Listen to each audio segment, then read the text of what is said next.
So David, Yeah. a couple of years ago when you and I were having dinner at Midwest, you and I were talking about bands and, Yes. and our opinion of what bands were doing and some of the great work that people were doing, but some of the things that we felt like were getting in the way of people really getting to their full potential. Yeah. And we talked about warm-ups and rehearsals in general, and the comment that I made to you was, so many times when I go out to do clinics with high school bands, I see them doing these very regimented warm-ups, all of which achieve a certain thing. Yeah. But then when we would get into rehearsal, much of what they did in the warm-up was left in the warm-up. It didn't make the connection into the rehearsal and ultimately into the performance.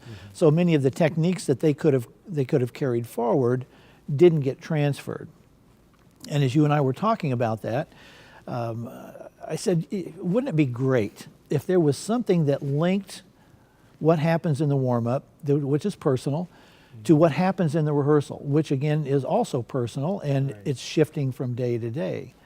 And you said, Well, I said when I've worked with bands, when I've worked with some honor bands, I've often warmed up just on a small, short piece of my own, an easier piece, and I've started working on that. So I thought it would be nice to write a collection of short pieces, not appetizers like a chorale would be, but short pieces that have complete structures, that are a complete piece of music, with lots of different harmonies and lots of melody that maybe goes through different instruments and some very creative scoring that could be used to transfer what's happening in that warm-up to the pieces that they're going to be working on during the rehearsal. So, and I said, you should do that. yeah.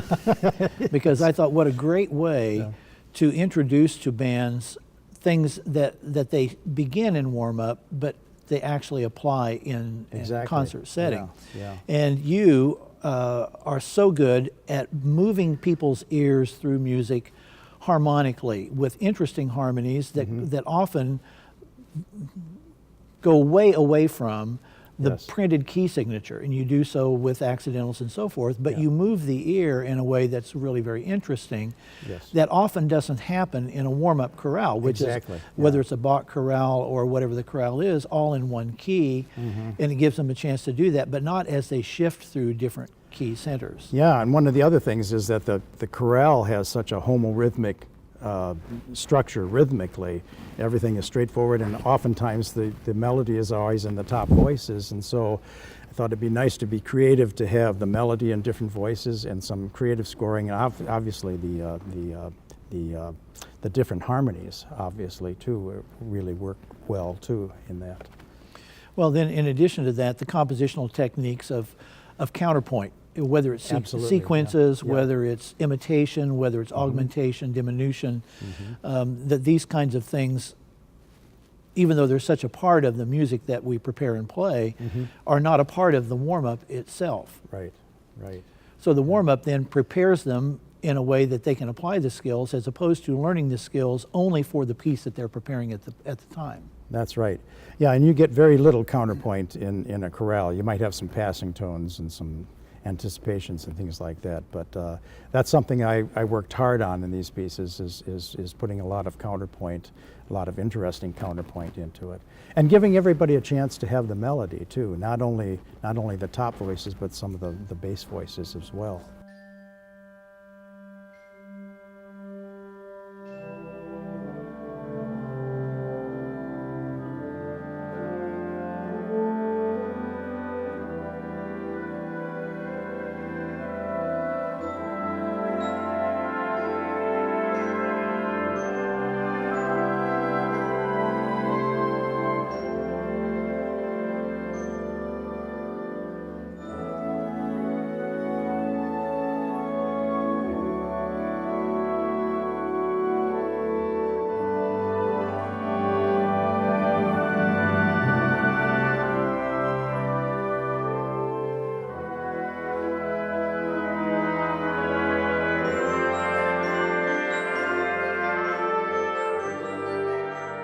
So what I did when I set out to write these 10 pieces, I decided that I would vary the styles. So, and use some more, not necessarily way out of the box harmonies, but some different interesting harmonies that you wouldn't necessarily encounter in a chorale.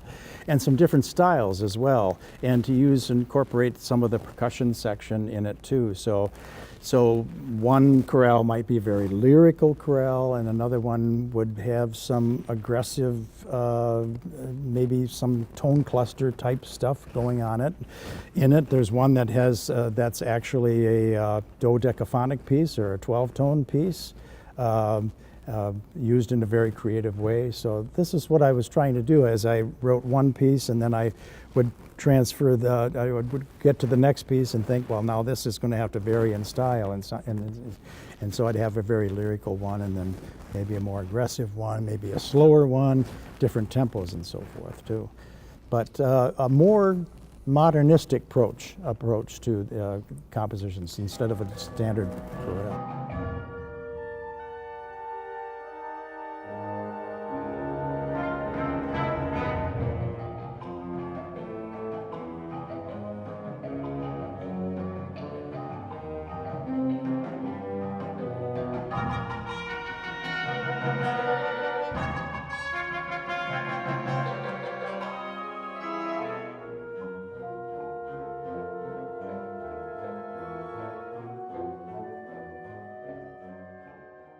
And that's what I think is one of the really unique aspects of Beyond the Chorale, in that the not only the harmonies but the application of all aspects musically are really for bands of today, and they're not based on the bands of yesterday. Not to denigrate the bands of yesterday, but to bring things into a little bit more current structure of the music that bands can expect to experience because of the availability of that repertoire. And then that transfers over because they're used to what they're hearing in these warm-ups that I've written here, and then they're used to hearing that, and then it transfers to what they're playing now, the more modern literature, instead of using something a more traditional chorale harmonized by Bach, let's say, and then trying to transfer that into their current literature. The thing that struck me about all of the pieces, but especially about some of them, was how you combined styles, how you overlaid a chorale on top of something that was more forward momentum, more energetic, whether it was a rhythmic ostinato, whether it was an articulated ostinato, whether it was repeated patterns, some percussive voice, hi-hat, whatever the case may be. But that you combined those two elements simultaneously, and then worked into that the aspect of other compositional techniques, the technique of imitation, the technique of moving this through different key centers.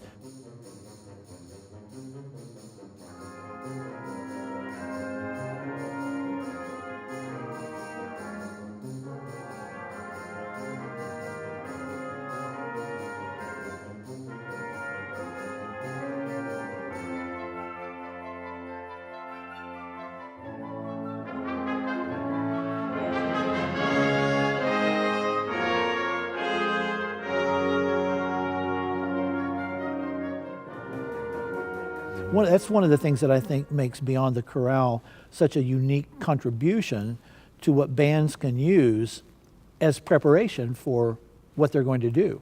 Right. So David, one of the things that I find really interesting about what you've done with Beyond the Chorale is you've created standalone short pieces. I don't think any of them are longer than maybe 2.5 minutes in length. And band directors can use these for a variety of things. They can use them as daily warm-ups. They can be used as sight reading. One of the things that I tried to do with the band when we were doing the rehearsal was to rehearse concepts, but introduce the aspect of sight reading in that can you apply that to other parts of the piece. You could also select 2, 3, 4, 5 of them and make them into a suite based on the needs of the ensemble at that time of the year, including them in concerts, all of the other kind of things. So the unique aspect of them being short standalone pieces of varying styles is very unique, and I think very useful to a lot of band directors at a lot of different levels, no matter where they teach. Right. I really like writing in this form. I've written several other chamber pieces that are just small pieces, and what I like about it is that it's a complete piece. It's a complete entree, you might say, and it has, you know, it has a beginning and an end, and has a little bit of development, not a whole lot of development, but it's, you're right, it's a standalone piece. I think one of them could open a concert, one of them could maybe close a concert. I mean, they're short enough. Or two of them together, but and some of them pair well together too. Some of them pair well together. One of the things that always interests me about music that I'm trying to learn more about, the curiosity aspect of it, is not only what's there musically, but what does it take to bring that music out? And we frequently spend so much time on one aspect or the other, but what you've done is you laid out a palette of things to select from. Mm-hmm. So there's opportunities to create style through articulation, different kinds of articulation, whether it's staccato articulation, weighted articulation, legato, some of those kinds of things. My hope was in the constructing or digging into the pieces to find these things was to not only show band directors how they could use them to make this transition between the warm-up and into the real music, but also to guide them in a way that causes a greater amount of curiosity. Mm-hmm. I know band directors' time is very valuable. I mean, it's you can't replace time, you can't buy time. Time is what it is, and you have to capitalize on it the best you can. If in some way I could provide for them, if nothing else, a springboard. All right, what can you do with this? How would you approach this? How do you convert the mechanics now into creating the music? So as I was constructing these, it was with that in mind. The good news is you give us so many opportunities to do that with the way you compose the music and then the way that you developed each one of these pieces. So every piece has the opportunity to not only build new skills, but reinforce previous skills. As one of the things I was talking to the band about when we did the rehearsal was they do scales, and they do these series of scales, oftentimes in circle of fourths or circle of fifths, and they do them in a package with all of the other scales. But now how do they apply those scales when it comes time for the music? Right. So by isolating a section, okay, this is in F major, this is in F minor. We'll play the F major scale. Now just play the F major scale with this key signature that's already written there. Mm-hmm. Or the articulation, the continuity of ostinato, the application of layering that goes on. A lot of the music that we play, we have different key centers that composers take us through, and this piece goes through many different key centers, not because of how Dr. Gillingham changes key with the key signature, but how he changes what our ear attaches itself to, either as destination chords or as transition chords. And we're going to do some of those as we go through this piece. We'll point them out. But at the very beginning, he's starting in a minor key, starting in F minor. Now, a lot of times we don't practice playing minor scales, but today, here's what we're going to do. Would everybody play F concert, just F, G, A, just the regular F major scale. Just play the regular F major scale. Repeat the top note and then come back down. All right? Ready? Go.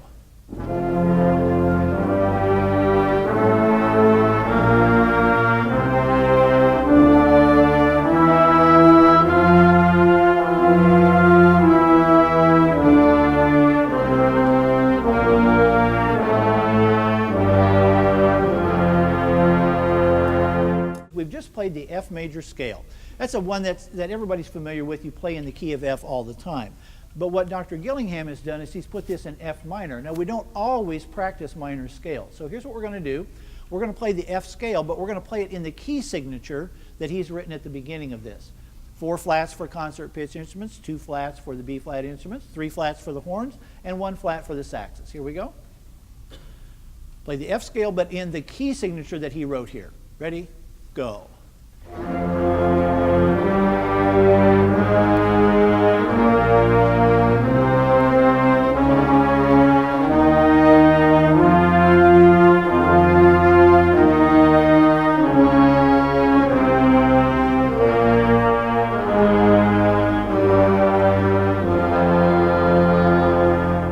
that's our first key center, and that's the sound we want to get in our ear at the very beginning, whether you play as a group or individually. So finding these things, finding the pedagogical connection, whether it's alternate fingerings in some cases, whether it's a combination of fingerings in some cases. I know when I was a young teacher, a young band director, I would have killed for that kind of guidance. And I'm hoping that kind of guidance will help other people as they go through the same things that we all encounter every day. Well, it certainly will. One of the things also that I think is important about Beyond the Chorale series is the opportunity for students to become a little bit more independent in how they apply concepts. Many students take private lessons to get better on their instrument, only to go to a rehearsal and not be able to carry those things independently, waiting for instruction about how we do this on this particular piece. In today's environment, if we can provide students the skills to not only learn how to do things in an isolated environment, but to retain those skills and carry them into other applications, in essence, to become their own teacher. Can they recognize it? Can they apply it? Can they do it? I think that's an obligation that we have not only as professionals, but as educators and as mentors to the students. Okay, so now let's take some issues from any piece of music that we can use in a warm-up as preparation for that. And we're going to start with matching. So matching starts with our brain. What is it we're going to try to match? And our ears tell us where's our ear going to go and how we match that. Then our faces and fingers are going to provide the music and the sound that goes along with that. In this piece of music, in Breath of Beauty, there's a matching issue with clarinets right off the bat. So clarinets, we're going to start with you.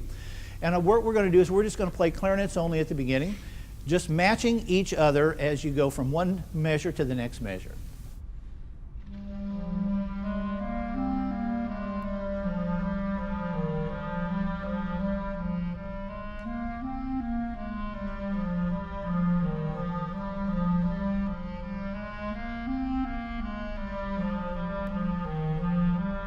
Great.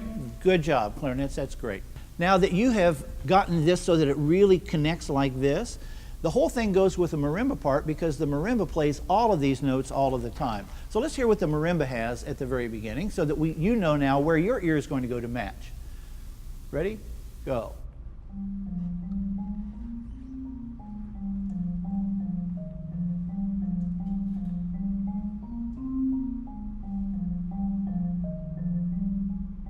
Okay, great. So let's put all of that together now so that the marimba is supported by the clarinets, and the clarinets are matching the marimba not just in how fast you go, but that the dynamic matches the continuity of what the marimba is playing. All right, we'll put marimba and clarinets together.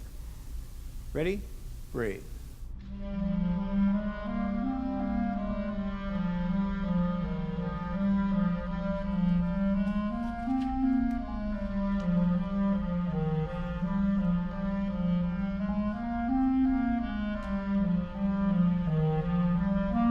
Okay, great. The thing that I hope Beyond the Chorale does is to not only give people a chance to make this link, but also to develop this independence in students where they can recognize what their role is, to recognize when their roles change. When do they become pulse givers? When do they become pulse takers? When do they take on a melodic role? When do they take on a harmonic role? When do they take a lead role? When do they take a supportive role? Without someone telling them what to do and when to do it and exactly how to do it. So my hope with Beyond the Chorale is that it's used as a link. It's used to bridge this gap between the warm-up chorales, the warm-up exercises, the daily kind of regimented routine, and the repertoire that they're going to be doing, but also to help the students not only become better musicians, but better learners, and as a result, become their own teachers. Right.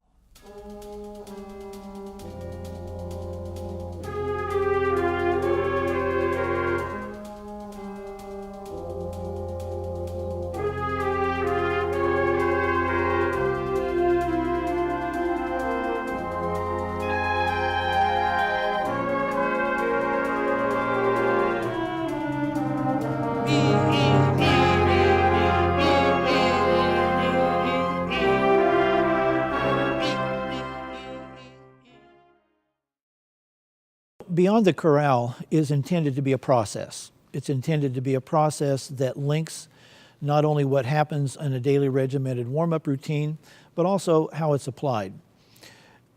Oftentimes we start from the mechanical, technical part, with the brain part being last. The process with this series is that it starts with brain, ears, and then into the fingers and into the production of sound.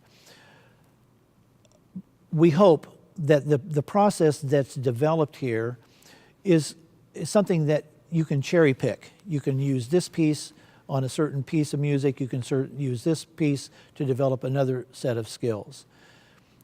We really hope that Beyond the Chorale is exactly that it goes beyond the chorale and really puts together the entire package that goes from the beginning of rehearsal through the end of performance. That the skills that are developed, the application of the process of learning, the application of independence, the application of sight reading, tone production, intonation development, becomes a total package, not just individual skills that are worked on or are introduced in warm-ups and then refined as a part of performance. Well, my hope is that the band directors will find that this music is though it's very short, has a lot of depth, and they will see all the pedagogical implications and all the guide that you've given them. If I were a band director today, I would rush out and get this series. I never had such a tool when I was teaching band a long time ago in another universe, junior high. But we just warmed up on chorales. But I think this series is going to be really, really valuable for band directors. David, yeah. It's been a pleasure. Thank you. Thank you for your contribution. It's an honor to have an opportunity to work with you on it. Same here with you.